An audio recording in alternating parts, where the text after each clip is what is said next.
जो शेयर हुई है। Yes sir. तो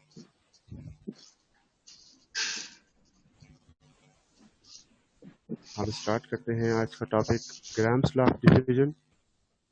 और ग्राम्स लॉ ऑफ डिफ्यूजन में हम देखते हैं कि डिफ्यूजन और इफ्यूजन है क्या, what are the diffusion and effusion. I think हम पहले पढ़ चुके हैं इसको, हम दोबारा उसको रिपीट कर रहे हैं डिफ्यूजन एंड इफ्यूजन को।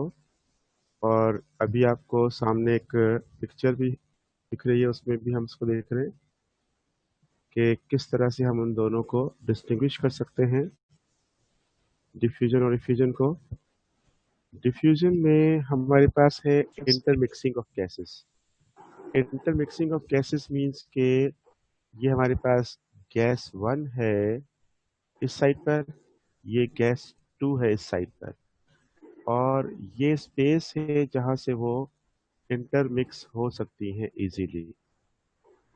यहाँ से वो इंटरमिक्स हो रही हैं दोनों गैसेस, तो ये इंटरमिक्सिंग ऑफ गैसेस है। इसमें यहाँ पर इस साइड पर हमारे पास गैस है और इस साइड पर हमारे पास वैक्यूम है, और हमारे पास एक पिन होल है। इस पिन होल में से one by one molecules escape हो रहे हैं और इस तरफ को आ रहे हैं। तो ये बी जो है ये है इफ्यूजन का एग्जाम्पल, और जो ए है हमारे पास वो है डिफ्यूजन का एग्जाम्पल।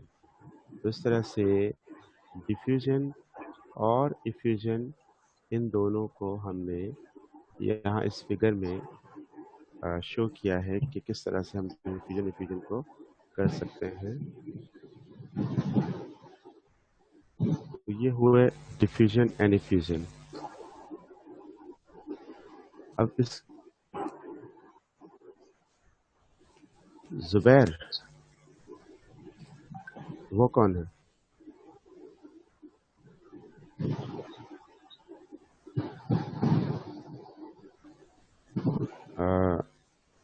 ऐड करते जा रहे हैं, लेकिन अब ये कि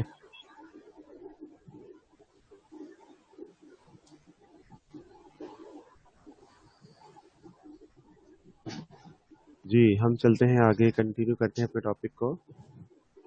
और इसमें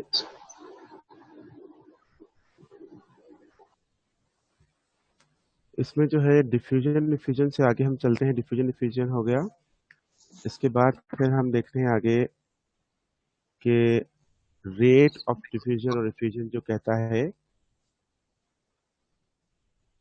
रेट ऑफ डिफ्यूजन और इफ्यूजन के बारे में जो हमारा ग्राम्स लॉ ऑफ डिफ्यूजन है या इफ्यूजन है, उसमें हम क्या पढ़ते हैं। उसमें हमारे पास है relation R. R is rate of diffusion और डी डेंसिटी। उसी को हम मॉलिक्यूलर मास के हिसाब से भी ले सकते हैं। R is rate of diffusion और एम मॉलिक्यूलर मास, यानी इनवर्सली प्रोपोर्शनल है। Inversely proportional rate of diffusion is inversely proportional to square root of the density of that gas। जितनी डेंसिटी ज्यादा होगी, रेट ऑफ डिफ्यूजन उतना ही कम होगा। Similarly molecular mass जितनी heavier gas होगी उतना स्लो मूव करेगी, और उसका रेट ऑफ डिफ्यूजन जो है वो स्लो हो जाएगा। अगर हम दो गैसेस को कंपेयर करना चाहें तो हम कंपैरिजन कर सकते हैं, और उस कंपैरिजन में हम डेंसिटीज के बेस पे भी कर सकते हैं, मॉलिक्यूलर मासेस के बेस पे भी कर सकते हैं, और इनके बेस पर हम मॉलिक्यूलर मास फाइंड आउट भी कर सकते हैं। यानी अगर हमारे पास गैसेस हो और उनके रेट ऑफ डिफ्यूजन गिवन हो, तो हम उनके बेस पर किसी एक गैस का मॉलिक्यूलर मास गिवन हो तो दूसरी गैस का मॉलिक्यूलर मास हम फाइंड आउट कर सकते हैं। तो ये M2 अपॉन M1, ये हमारे पास फार्मूला जो ऊपर लिखा हुआ है उसी फार्मूले को रिपीट किया है यहाँ पर। इनको हम डिफरेंट रेडिकल्स में भी ले सकते हैं और एक ही साथ रख सकते हैं, दोनों को एक ही रेडिकल में भी रख सकते हैं। और इसमें ये जो R है, रेट ऑफ डिफ्यूजन, ये वॉल्यूम अपॉन टाइम भी होता है। Volume upon time, V for volume और T फॉर टाइम, यानी कितना वॉल्यूम है गैस का और कितने टाइम में वो डिफ्यूज या इफ्यूज हो रही है। मींस रिक्वायर्ड टाइम भी हो सकता है और गिवन टाइम भी हो सकता है। रिक्वायर्ड वॉल्यूम भी हो सकता है, गिवन वॉल्यूम भी हो सकता है। तो ये सब हम फाइंड आउट कर सकते हैं इस लॉ में। तो इसमें हमारे पास सबसे पहला क्वेश्चन आ गया है कि कौन सी गैस सबसे फास्ट डिफ्यूज होती है। तो डिफ्यूजन के लिए हम इसको देखेंगे कि मॉलिक्यूलर मैसेज के बेस पर, और बिल्कुल इजीली हम CH4। उसको मीथेन मीथेन ए जी बिल्कुल सही, क्योंकि मॉलिक्यूलर मास सबसे कम इसी का है। 16 इसका is मॉलिक्यूलर मास हमारे पास हो रहा है 16। इसका मॉलिक्यूलर मास है हमारे पास 44 44 और इसका मॉलिक्यूलर मास हमारे पास है 46। 48 इसका मॉलिक्यूलर मास 46 हमारे पास है 64 64। तो सबसे लाइटर गैस, सबसे हल्की गैस, वो हमारे पास है मीथेन गैस। तो राइट ऑप्शन हो जाएगा मीथेन। जस्ट मॉलिक्यूलर मास याद होगा तो हम कर लेंगे। इसके बाद फिर नेक्स्ट क्वेश्चन भी इसी तरह का है कि कौन सा pair equal rate of diffusion रखता है। कौन सा पेयर गैसेस का इक्वल रेट ऑफ डिफ्यूजन रखता है। ये आ चुका है 2 टाइम्स लम्स में आ चुका है, जिनके 2 मासेस3 सी टाइम्स। सी तो सर इसमें आप देखेंगे जिनके कि मॉलिक्यूलर मासेस C। इनके मॉलिक्यूलर मासेस इक्वल होंगे, सेम होंगे। यस क्या सर। मीथेन और इथेन का सेम है? No sir. No no sir sir. Carbon dioxide और सल्फर डाइऑक्साइड का? No sir. क्लोरीन क्लोरीन का? No no sir. सर फिर नाइट्रोजन का? Yes yes sir. सर है या हो सकता है क्वेश्चन ही कैंसिल हो जाए, देखें क्या पता। नहीं सर इथेन और इसका कैसे इथीन, इथीन का फार्मूला क्या है? C2 और H H4, इथीन। इथेन 6 होता है, इथीन 4 होता है। कितना मास हुआ इसका? 28 28 28 मास। और नाइट्रोजन का मास कितना होता है? नाइट्रोजन गैस 14 28 नाइट्रोजन गैस का 28। नाइट्रोजन गैस की बात करेंगे तो N2 रखेंगे, यस सर। N2 का। तो इसका मतलब कि हमारा जो ऑप्शन करेक्ट हुआ वो सी ऑप्शन करेक्ट सी हुआ। सी ऑप्शन करेक्ट हो गया, क्योंकि दोनों का मास इक्वल है, इसलिए आप इसको सिलेक्ट करेंगे। सर ये सिंगल नाइट्रोजन भी तो हो सकती है नहीं, कभी जिसका भी हम 14। गैस फॉर्म में लेंगे तो उसको गैस फॉर्म N2 फॉर्म में लेंगे। जो जिस तरह से गैस एग्जिस्ट करती है हम उसके हिसाब से लेंगे, हम सिंगल नहीं ले सकते इसको। Okay sir.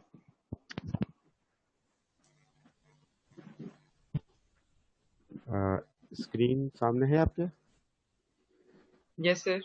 अच्छा, हम चलते हैं नेक्स्ट क्वेश्चन की तरफ को। नेक्स्ट क्वेश्चन जो है उसमें रेशियो गिवन है, rate of diffusion of two gases का रेशियो गिवन है 2:3। फर्स्ट गैस का मॉलिक्यूलर मास दे दिया है 81 और सेकंड गैस का मॉलिक्यूलर मास फाइंड आउट करना है। तो ये हमारे पास फार्मूला हो जाएगा R1 अपॉन R2 और is equal to M2 upon M1। M2 upon, इसको भी रेडिकल में लेते हैं, अलग रेडिकल में, और M1 को हम लेते हैं इसके बाद नीचे अलग रेडिकल में लेते हैं। ये हमारे पास जो है M1 आ गया, ये फार्मूला लिख लिया हमने। अब इस फार्मूले में वैल्यूज पुट करेंगे तो 2/3, 2/3 आ गया। और इसके साथ फिर आगे हम देखते हैं, हमारे पास जो सामने वैल्यू आ रही है, फर्स्ट गैस का मॉलिक्यूलर मास हमें गिवन है और सेकंड गैस का मॉलिक्यूलर मास हमें फाइंड आउट करना है। तो इसके लिए हम इसको सॉल्व करते हैं और इसको सॉल्व किए बगैर हम पूछते हैं बिलाल से, पूछते हैं बिलाल इसका आंसर क्या होगा।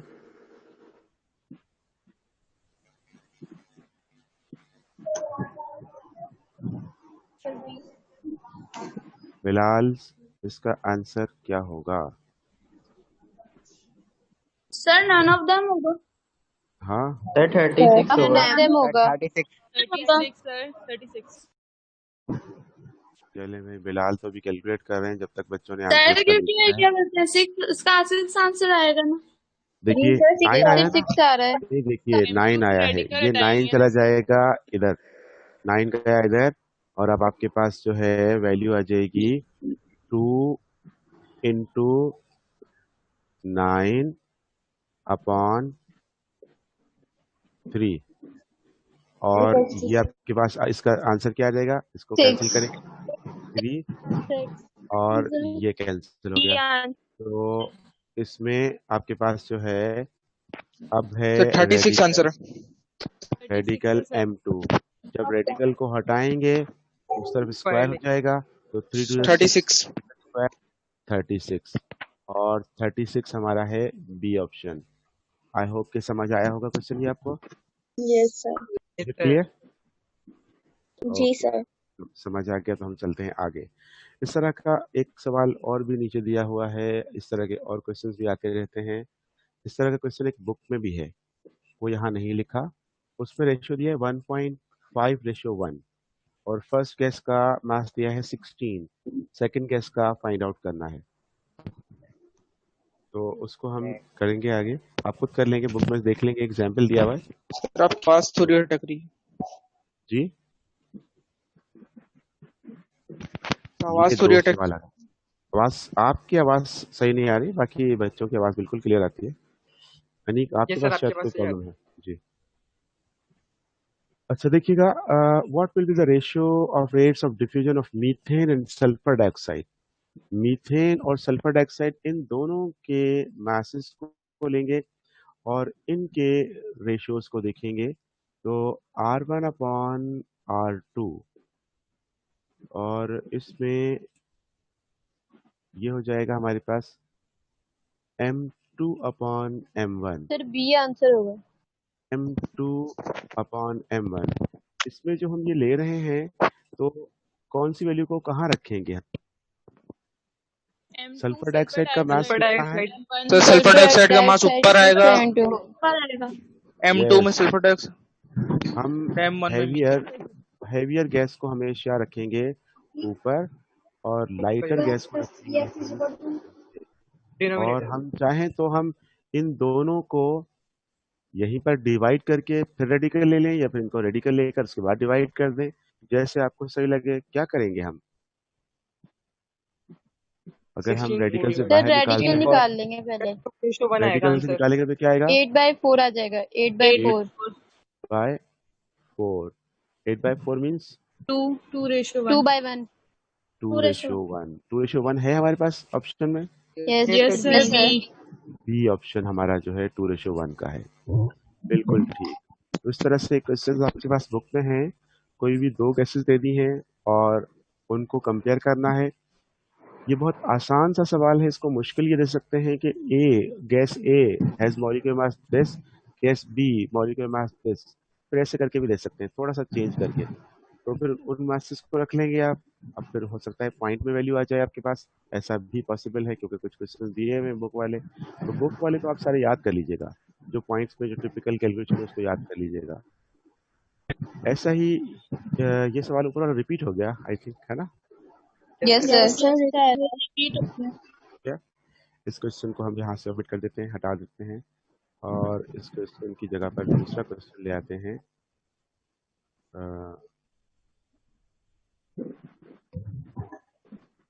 इस क्वेश्चन की जगह पर हम लिख लेते हैं, यहाँ पर बुक वाला क्वेश्चन लिख लेते हैं, जो अभी आपको बताया था कि बुक में जो क्वेश्चन दिया हुआ था वो क्या था। वो है the ratio of the rates of diffusion of two gases.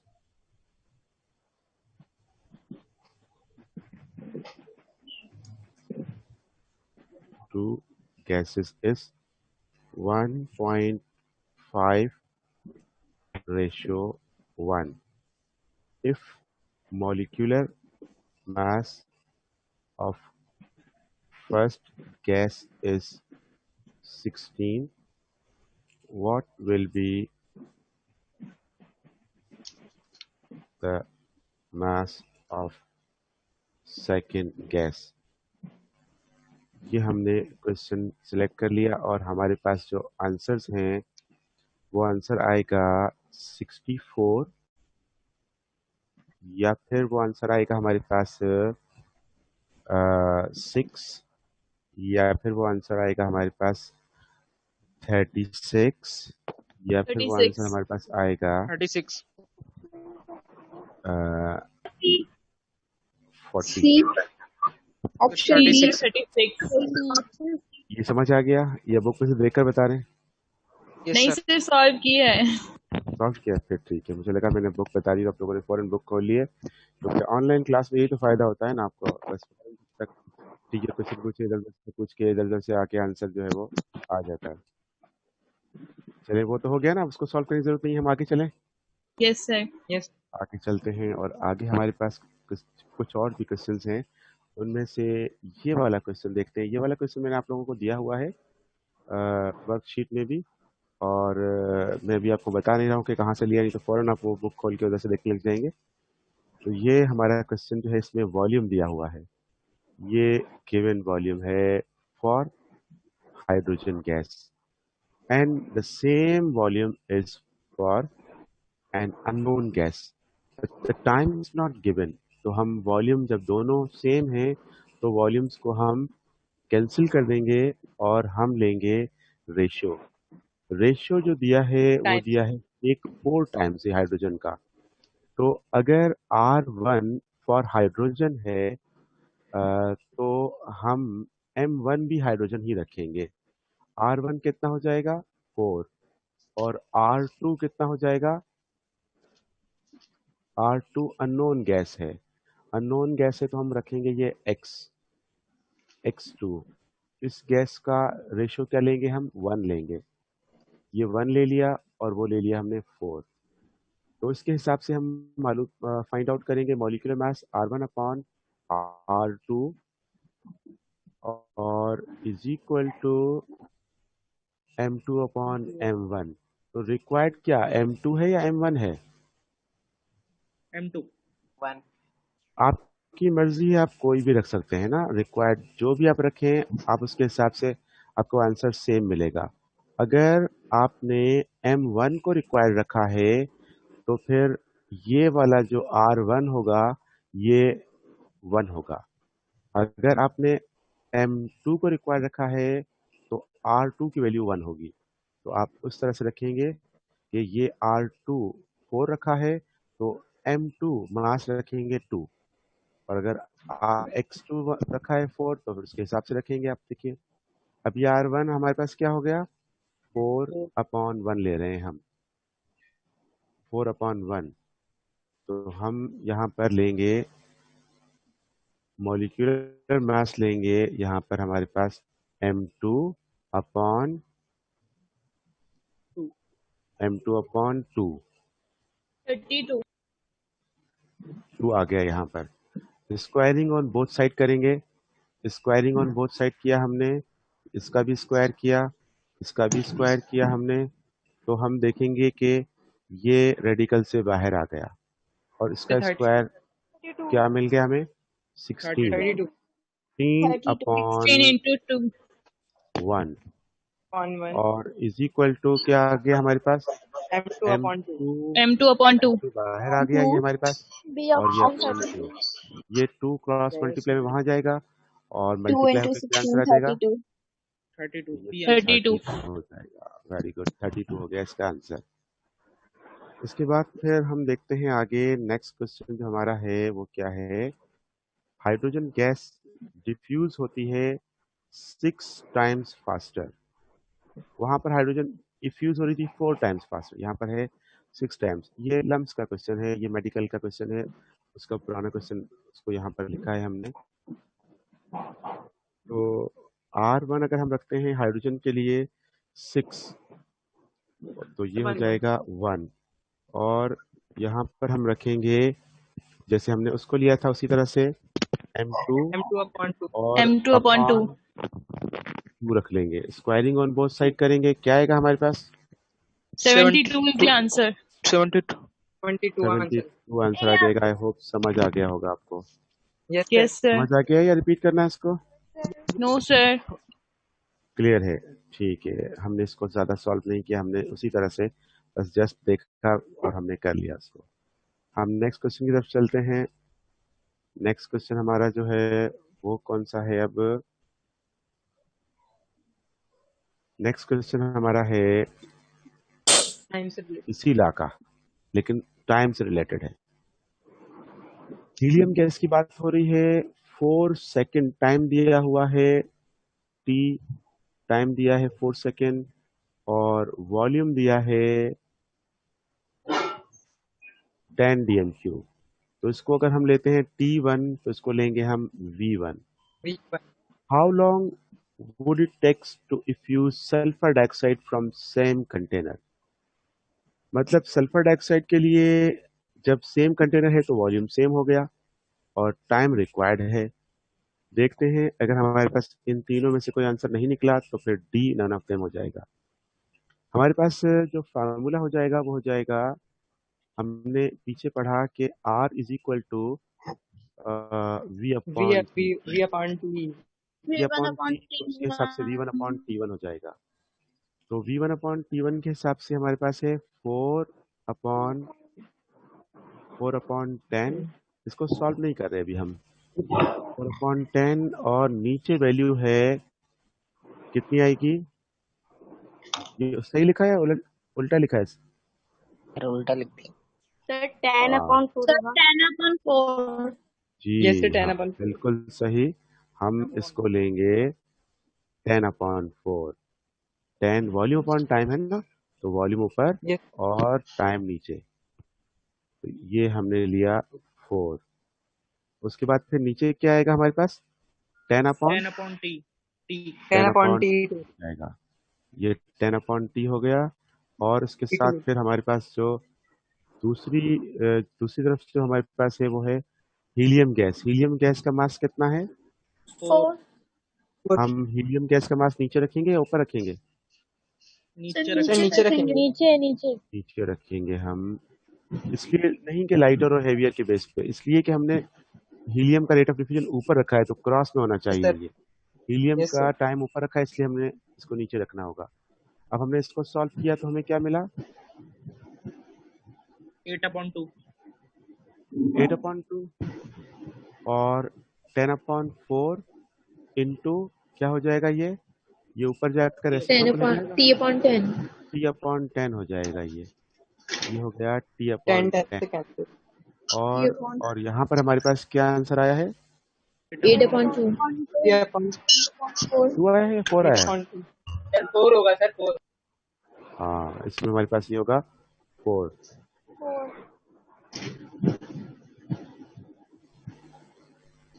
ये 2 हमारा जो है इरेज ही नहीं हो रहा,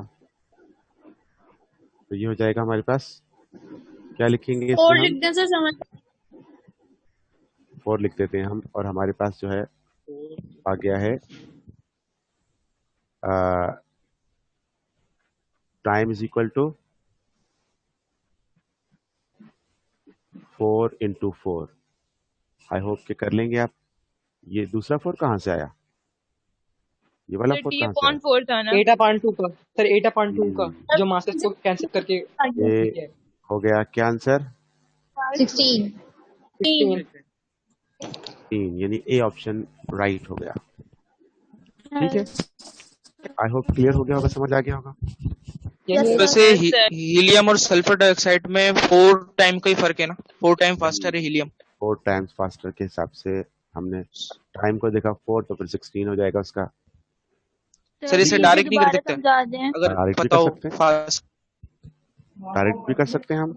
हमने देखा टाइम अगर 4 सेकेंड आ रहा है यहाँ पर, तो हम ये देखेंगे कि हमारे पास दूसरा जो पूछा है वो कितना हो जाएगा।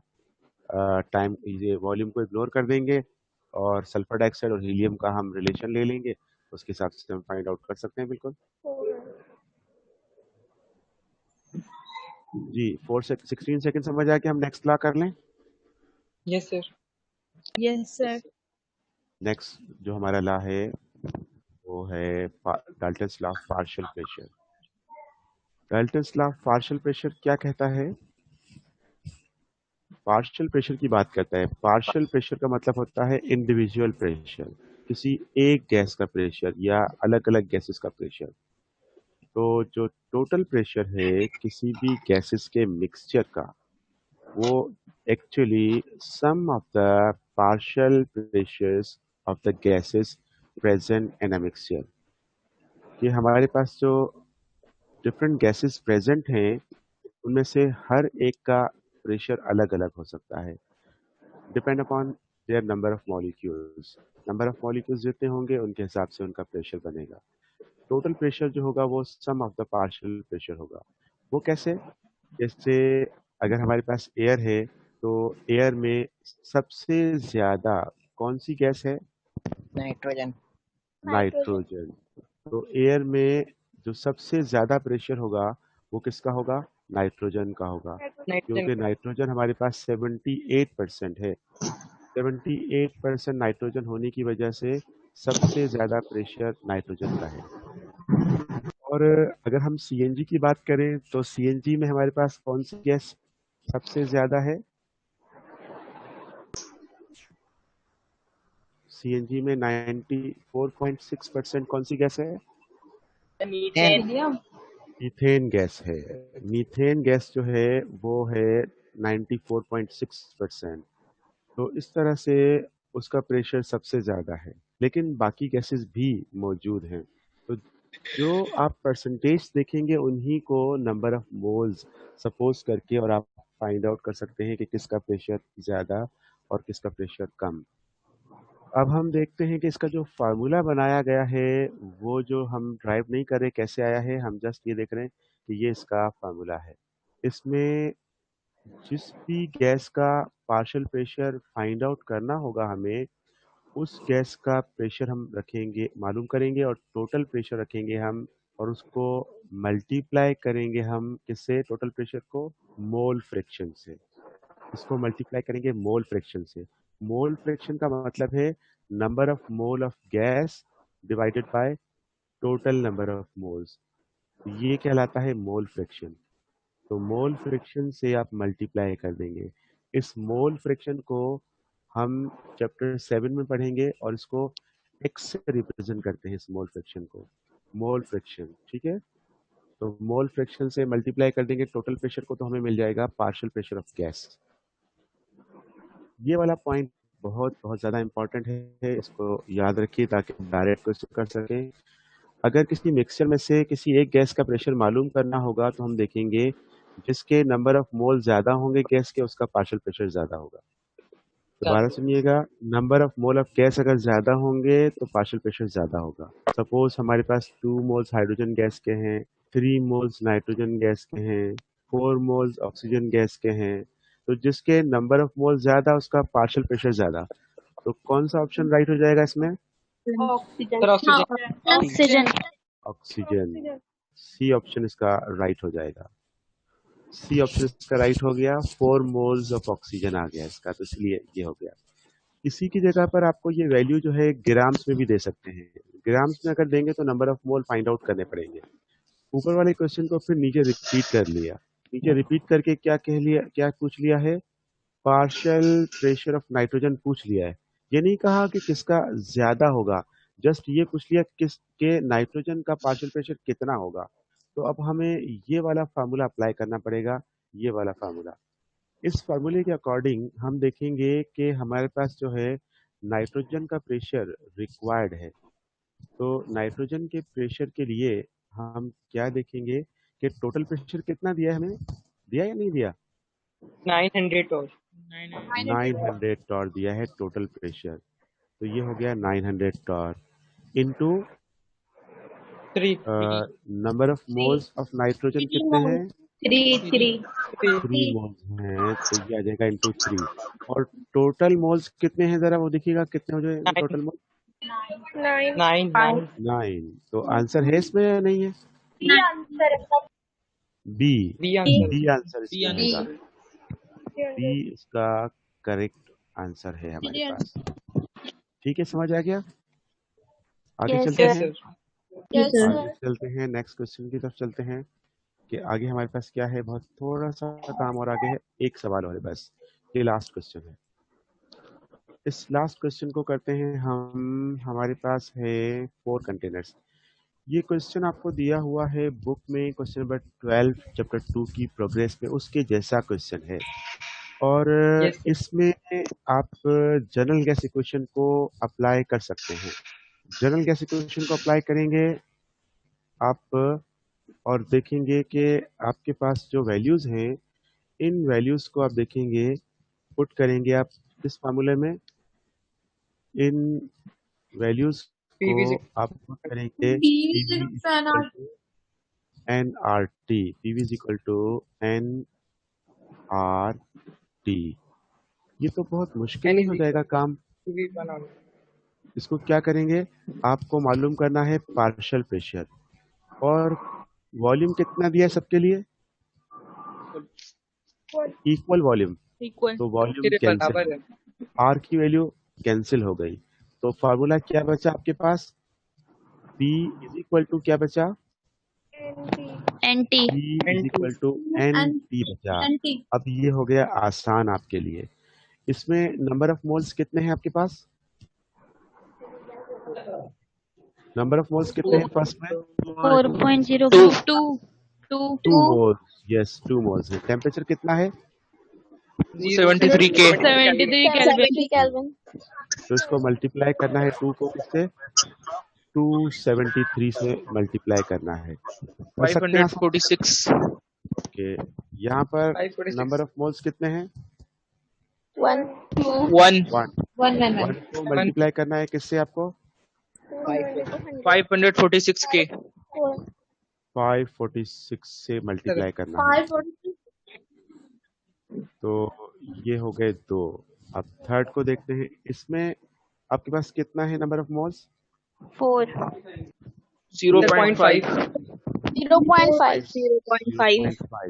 0.5 को किससे मल्टीप्लाई करेंगे आप? सर 546 73 आंसर 546 आंसर 546 से आप करेंगे। इसमें कितना है आपके पास? सर 1 1 mole और 273 temperature करेंगे आप 273 273। तो इसमें आप ये देखिएगा किसका सबसे ज्यादा आ रहा है? B बी का।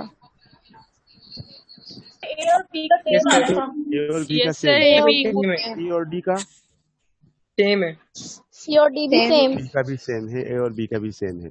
तो इसका मतलब ये हुआ, इसमें हमारे पास जो क्वेश्चन लिखते हुए मुझे थोड़ी चेंजिंग करनी थी वो नहीं कर सका मैं, और हमारे पास जो है सारे ही सेम आ गए। हम कुछ चेंज कर दें इसको। अब हम करते हैं Yes, sir. इसको 16 ग्राम्स। अब किसका राइट होगा ऑप्शन? B बी सही होगा? फिर देखने हो सकता है फिर दोबारा नो देखें। सर सर अब ए बी सी तीनों सेम होगा। एबीसी तीनों सेम हो गए। ओहो, अब क्या करें? और डी भी सेम हो गया। आप यस सर हाँ, डी भी सेम हो गया। ऐसा है या नहीं? देखें जरा, नहीं सर नहीं सर यही है, A B C D same हो गए सारे। सारे सेम हो गए, नहीं हुए? सर D सारे सेम ऐसे हो अब आप ऐसा करें, इसमें से सिलेक्ट करें कौन सा। अब देखिए इसका आंसर मिलेगा All. नहीं मिलेगा? All have equal. सर हम Yes, यहाँ sir. पर ए का लीस्ट है हम यहाँ पर रखते हैं ई ऑप्शन भी ले लेते हैं हम यहाँ पर। नहीं आ रहा ना हमारे पास? सर लीस्ट प्रेशर है ना ए का होगा ए आ रहा है या नहीं आ रहा? हमने तो क्वेश्चन को चेंज कर दिया है, और क्वेश्चन चेंज हुआ है तो आप कर सकते हैं इस क्वेश्चन को। सर ए देखिए है आंसर। सर ए है लीस्ट सर पे। फिर जी, लीस्ट के हिसाब से क्या हो गया? ए। सर ए हमारा मीटिंग टाइम हो गया खत्म। आई होप समझ आ गया होगा आपको। Yes sir. Yes thank you, best of luck. कल हमारा गैस स्टेट खत्म हो जाएगा, हम स्टार्ट करेंगे लिक्विड स्टेट इंशाल्लाह। Sir 1 2 thank you. Sir sir